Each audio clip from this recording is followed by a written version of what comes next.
Indication అయితే ఇచ్చింది. So, రేపైతే మార్కెట్ అయితే కంప్లీట్‌గా అప్ సైడే ఉండబోతుంది ఫ్రెండ్స్, మండే మార్కెట్. సో, జాగ్రత్తగా ట్రేడ్ చేసుకోండి. జాగ్రత్తగా ట్రేడ్ చేసుకొని రేపు ట్రేడ్స్ ఎలా పెట్టుకుంటారంటే ఫస్ట్ 15 మినిట్స్ స్కాన్‌లో ఒక బుల్లిష్ క్యాండిల్ వచ్చిందనుకోండి. అది గ్యాప్ డౌన్ అయినా గ్యాప్ అప్ అయినా ఒక బుల్లిష్ క్యాండిల్ వస్తే మీరు కాల్ ఆప్షన్ ప్లాన్ చేసుకోవచ్చు. ఎందుకంటే మార్కెట్ అనేది కంప్లీట్‌గా రివర్సల్ అయ్యే సైనే ఎక్కువ చూపిస్తుంది అనమాట. క్లియర్ ఇండికేషన్ ఏంటంటే రివర్సల్ అయ్యే సైనే ఎక్కువ చూపిస్తుంది అనమాట. సో, అందుకని జాగ్రత్తగా ట్రేడ్ చేసుకొని మార్కెట్‌లో అయితే కంప్లీట్‌గా మంచి ప్రాఫిట్ బుకింగ్స్ జరుగుతాయి. సో, ఓకేనా ఫ్రెండ్స్? ఇంకా మన మార్కెట్‌లో సపోర్ట్ అండ్ రెసిస్టెన్స్ లెవెల్‌కి వస్తే 52,339, 51,927 ఇవి రెసిస్టెన్స్ లెవెల్. సపోర్ట్ లెవెల్‌కి వస్తే 51,230, 50,862, 50,572. నేను ఏదైతే సపోర్ట్ అండ్ రెసిస్టెన్స్ వస్తాయో వీడియో అన్న కూడా పెడతాను. మీకు కావాల్సిన స్క్రీన్ షాట్ తీసుకోవచ్చు.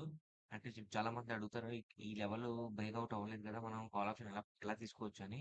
బట్ మార్కెట్‌లో మీరు 1 వీక్ క్యాండిల్ గమనిస్తే 1 వీక్ క్యాండిల్ మీకు క్లియర్ ఇండికేషన్ అనేది చూసారా? మార్కెట్‌లో కంప్లీట్‌గా బయర్స్ యొక్క డామినేషన్ అనేది ఎక్కువ కనిపిస్తుందన్నమాట. సో, సైన్ ఆఫ్ ఇండికేషన్ కూడా బయర్స్ నుంచే వస్తుంది. ఎందుకంటే